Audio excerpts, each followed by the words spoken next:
आकाशवाणी गोरखपुर से प्रादेशिक समाचार।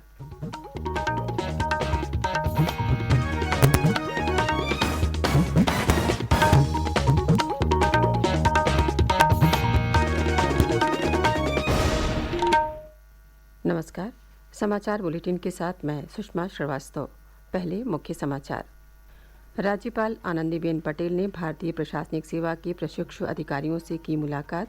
कहा, सेवक की तरह कार्य करें अधिकारी।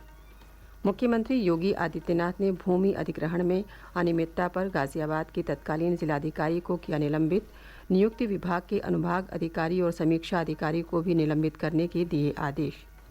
हज यात्रियों की सुविधा के लिए प्रदेश सरकार की ओर से 58 हज सेवकों का लॉटरी के माध्यम से हुआ चयन और प्रदेश भर में पात्र लाभार्थियों के आयुष्मान कार्ड बनाने के लिए कल से शुरू हुआ आयुष्मान पखवाड़ा।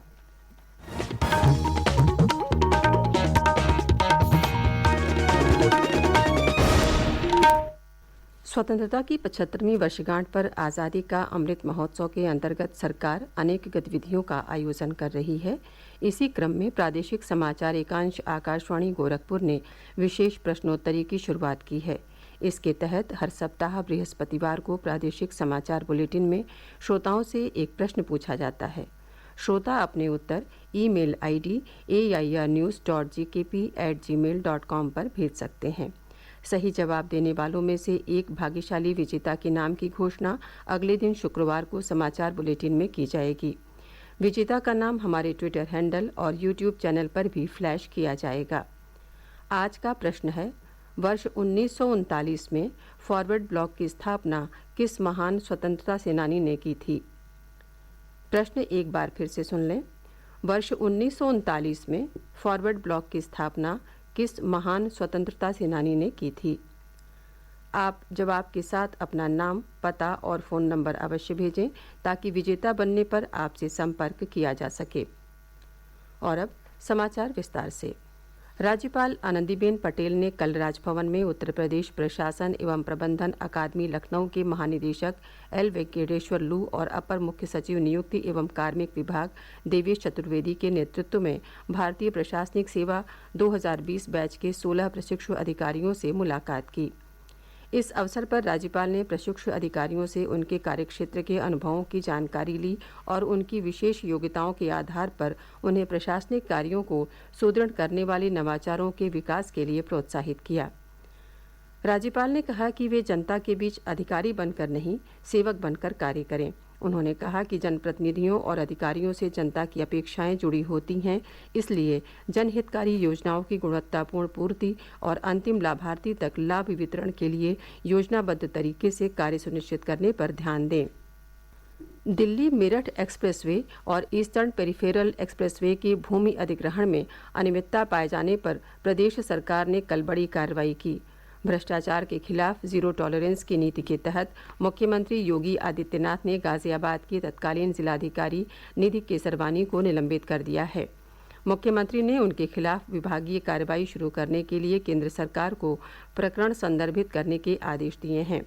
वरिष्ठ प्रशासनिक अधिकारी निधि केसरवानी वर्तमान में केंद्र सरकार में तैनात हैं। मुख्यमंत्री कार्यालय के ट्वीट के अनुसार इस मामले में जांच आख्या उपलब्ध होने के बावजूद अग्रिम कार्यवाही में विलंब करने पर नियुक्ति विभाग के अनुभाग अधिकारी और समीक्षा अधिकारी को भी निलंबित करने के आदेश दिए गए हैं। अनुसचिव के विरुद्ध भी विभागीय कार्यवाही शुरू की जाएगी। मुख्यमंत्री ने दोषियों के विरुद्ध प्राथमिकी दर्ज कर विधिक कार्रवाई के आदेश दिए हैं। मिर्जापुर के विंध्याचल धाम पहुंचे लोक कल्याण मंत्री जितिन प्रसाद ने कल मां विंध्यवासिनी का दर्शन पूजन किया। इस दौरान उन्होंने विंध्य कॉरिडोर योजना का निरीक्षण भी किया। पत्रकारों से बात करते हुए उन्होंने कहा कि विंध्य धाम में जारी निर्माण कार्य में जन सुविधा को प्राथमिकता दी जाएगी। उन्होंने कहा कि विंध्याचल में आने वाले भक्तों को कोई असुविधा न हो, इसके लिए जनप्रतिनिधियों से वार्ता करके समुचित विकास कार्य कराया जाएगा। उन्होंने जिले के अधिकारियों के साथ बैठक कर सरकार की तमाम योजनाओं की कार्य प्रगति की जानकारी ली। उन्होंने गंगा नदी में कटान रोकने और आए दिन गंगा नदी में दर्शनार्थियों के डूबने से हो रही मौत को रोकने के लिए भी कार्य किए जाने की बात कही। वाराणसी के 2 दिवसीय दौरे पर आए लोक निर्माण मंत्री जितिन प्रसाद ने कल सर्किट हाउस में कार्यकर्ताओं से मुलाकात की। पत्रकारों से बातचीत में उन्होंने कहा कि प्रदेश में लोक निर्माण विभाग द्वारा सभी निर्माण कार्य गुणवत्तापूर्ण ढंग से पूरे कराए जाएंगे। प्रादेशिक समाचार आप आकाशवाणी गोरखपुर से सुन रहे हैं।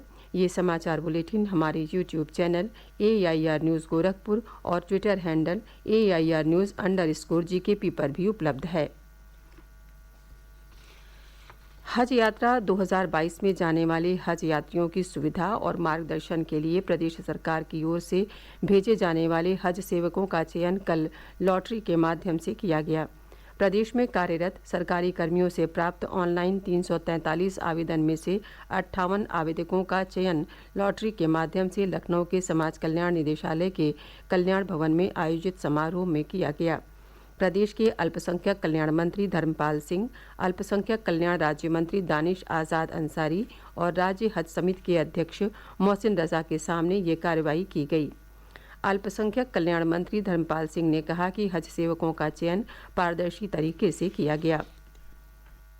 अल्पसंख्यक कल्याण विभाग के द्वारा योगी सरकार के माध्यम से जो हज सेवकों का चयन बहुत पारदर्शी तरीके से किया गया है। ये सब सुविधाएं लेने के माध्यम के लिए नहीं जा रहे हैं। हज सेवकों को क्या सुविधाएं इनके द्वारा दी जाएंगी, ये प्रेरणा लेकर जा रहे हैं। ये एक तरीके से बहुत आराधना के लिए जा रहे हैं। ये अपने पूजा पद्धति को साकार करने के लिए जा रहे हैं।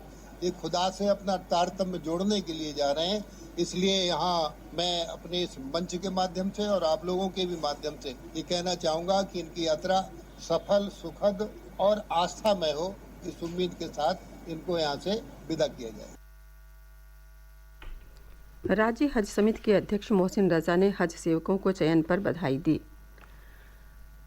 आयुष्मान भारत प्रधानमंत्री जन आरोग्य योजना और मुख्यमंत्री जन आरोग्य अभियान के तहत प्रदेश भर में कल से आयुष्मान पखवाड़ा चलाया जा रहा है, जो 18 मई तक चलेगा।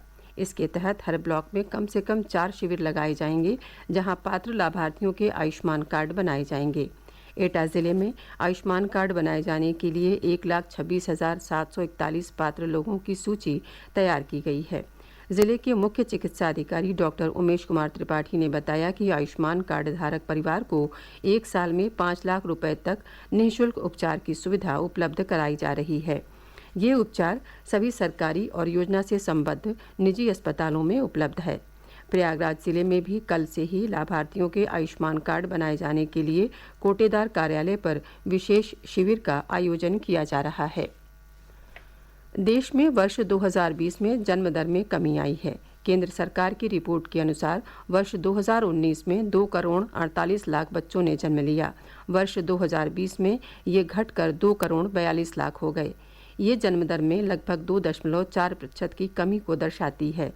सरकार ने जन्म और मृत्यु रिपोर्ट के आधार पर नागरिक पंजीकरण प्रणाली रिपोर्ट 2020 जारी की है। नीति आयोग के सदस्य डॉक्टर विनोद कुमार पॉल ने कहा है कि रिपोर्ट में शामिल जन्म और मृत्यु की संख्या वास्तविक संख्या है, जो देश भर में लगभग 3 लाख पंजीकरण इकाइयों से एकत्र की जाती है।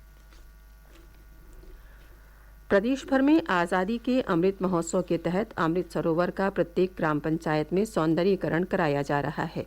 तालाबों के किनारे वृक्षारोपण कर बाउंड्री बनाने के साथ बैठने के लिए सीमेंट की बेंच भी लगाई जा रही है। अमर शहीदों की आकृतियां भी उकेरी जाएंगी, जिससे यहां आने वाले लोग उनके बारे में जान सकें। इसी क्रम में रायबरेली जिले में 58 तालाबों को अमृत सरोवर के रूप में विकसित किया जा रहा है। इन सरोवरों में बारिश का पानी इकट्ठा कर वाटर रिचार्ज किया जाएगा, जिससे आसपास के क्षेत्रों का जलस्तर बढ़ेगा। मुख्य विकास अधिकारी प्रभास कुमार ने बताया कि अमृत सरोवर के तहत विकसित किए गए तालाबों के पास आज़ादी के अमृत महोत्सव पर 15 अगस्त को गांव के सम्मानित नागरिक के द्वारा झंडारोहण किया जाएगा। संत कबीरनगर जिले के समरियावां के जिगना गांव में भी अमृत सरोवर निर्माण कार्य का शुभारंभ सदर भाजपा विधायक अंकुर राज तिवारी ने किया। उन्होंने बताया कि इसके माध्यम से जल संचय को भी बढ़ावा दिया जा रहा है। और अब अंत में मुख्य समाचार एक बार फिर। राज्यपाल आनंदीबेन पटेल ने भारतीय प्रशासनिक सेवा के प्रशिक्षु अधिकारियों से की मुलाकात, कहा सेवक की तरह कार्य करें अधिकारी। मुख्यमंत्री योगी आदित्यनाथ ने भूमि अधिग्रहण में अनियमितता पर गाजियाबाद के तत्कालीन जिलाधिकारी को किया निलंबित। नियुक्ति विभाग के अनुभाग अधिकारी और समीक्षा अधिकारी को भी निलंबित करने के दिए आदेश। हज यात्रियों की सुविधा के लिए प्रदेश सरकार की ओर से 58 हज सेवकों का लॉटरी के माध्यम से हुआ चयन और प्रदेश भर में पात्र लाभार्थियों के आयुष्मान कार्ड बनाने के लिए कल से शुरू हुआ आयुष्मान पखवाड़ा। इसी के साथ प्रादेशिक समाचारों का ये बुलेटिन समाप्त हुआ। नमस्कार।